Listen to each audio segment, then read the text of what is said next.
And we're ready to go, I think. So let's go back to 1976, and it's The Man Who Fell to Earth. Now, I've been doing some films featuring aliens, etc., in the last few days, and this one is a film about an alien landing, except this time it's from the perspective of the alien himself, and David Bowie plays the alien who comes down to Earth.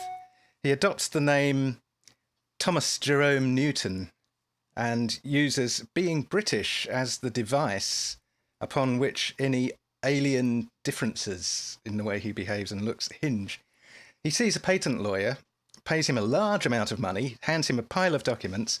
The lawyer, after reading through it, he's astounded that he has about 8 basic patents in there. And they form a somewhat secretive relationship of trust and success, or trust and access, sorry.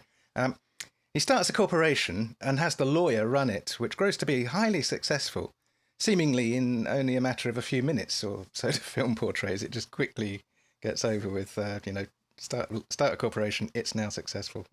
Time must have passed, but that's not indicated. Thomas and Mary Lou also engage in... sorry, I've just skipped a paragraph. Thomas Newton move into a hotel out in the country. What? Yes. Thomas Newton moves out into a hotel in the country, and as soon as he's being booked in, he meets a young lady, Mary Lou, with whom he forms a deep emotional relationship. He acquires a television and then some more televisions until he's surrounded by televisions to watch, and Thomas and Mary Lou also engage in a lot of drinking. And there is a considerable amount of nudity in this film, not for any particular reason, though, just style. You know, if you did take away all the nudity in the film, the story wouldn't change. The nudity is really style. It doesn't affect the content at all.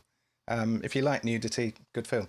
In fact, the BBFC passed the film uncut, but rated it X because of this. They move in together in a house Thomas had built, or had built, near where he first landed on Earth.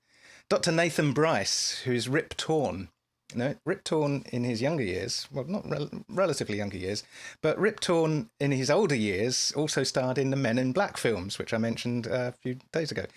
Rip Torn plays Dr. Nathan Bryce, and he's hired as a fuel expert. Thomas and Nathan form a working relationship. Nathan's project is to build a space vehicle.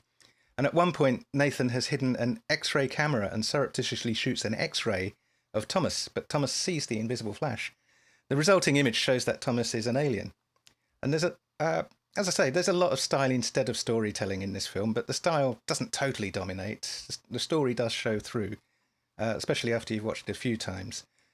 At another point, Nathan reveals his alien form to Mary Lou, who is shocked and can't handle it. And then she has a go at getting used to it. And then she can't handle it again. Soon the spaceship is complete. Thomas gets ready to go up in it. And it's a big event, but first he goes back to the house for some inexplicable reason. Then everything goes badly from this point on. Also, the film is far longer than it should be, in my opinion, and probably should end about here. Like other Nicholas Roeg films, The Man Who Fell to Earth is referenced many times over in the song E=mc² by Big Audio Dynamite, which was written by former Clash guitarist Mick Jones and filmmaker Don Letts. The whole song is a tribute to Nick Roeg films. Listening to the film now, though, the soundtrack reminds me a lot of the KLF album Chill Out, which has just been re-released, minus the problematic samples, under the name Come Down Dawn by the Justified Agents of Moo Moo. So, 1976, The Man Who Fell to Earth, a film about an alien from the alien's perspective. Have a very good weekend, and